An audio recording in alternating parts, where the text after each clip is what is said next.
അൻസ്വാരി സുഹരി ഉസ്താദ് എന്ന social media താരം എനിക്ക് പ്രിയപ്പെട്ട വ്യക്തിയാണ്. അദ്ദേഹത്തിന്റെ ചാരിറ്റി പ്രവർത്തനങ്ങൾ, വർഗീയതക്കെതിരെയുള്ള സരസമായ ഇടപെടലുകൾ, സാമൂഹിക തിന്മക്കെതിരെയുള്ള ബോധവൽക്കരണങ്ങൾ എല്ലാം എന്നെ ഹഠാത് ആകർഷിച്ചിട്ടുണ്ട്. എന്നാൽ മതപ്രഭാഷണ വേദികളിലെ അദ്ദേഹത്തിന്റെ പ്രകടനങ്ങൾ നിരീക്ഷിച്ചപ്പോൾ ആ കല അദ്ദേഹത്തിന് അത്ര വഴങ്ങുന്നതല്ല എന്നാണ് ബോധ്യപ്പെട്ടിട്ടുള്ളത്. കഴിഞ്ഞ കാല സംഭവങ്ങളൊന്നും ഇപ്പോൾ പറയുന്നില്ല.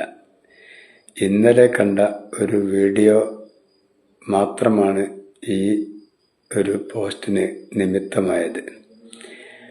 അദ്ദേഹത്തോട് ഏതോ ഒരു സ്ത്രീ ചോദിച്ചത്രേ, ആനയെ സ്വപ്നം കണ്ടാൽ എന്താണെന്ന്.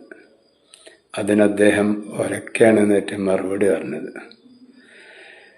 ഒരു കാര്യം അൻസ്വാരി സുഹരി ഉസ്താദ് മനസ്സിലാക്കണം. ഈ പൊതുജനങ്ങൾ, സ്ത്രീകളായാലും പുരുഷന്മാരായാലും അറിവ് കുറഞ്ഞവരാണ്. അവർ ആനകളെയോ പാമ്പുകളെയോ മറ്റോ സ്വപ്നത്തിൽ കണ്ട് എന്തെങ്കിലുമൊക്കെ ബേജാറായിരിക്കുന്നവരായിരിക്കും. എന്തെങ്കിലുമൊക്കെ ഒരു ആശ്വാസത്തിന്, സമാധാനത്തിനാണ് നമ്മയൊക്കെ വിളിച്ചിട്ട് അതിൻ്റെ വ്യാഖ്യാനം ചോദിക്കുന്നത്.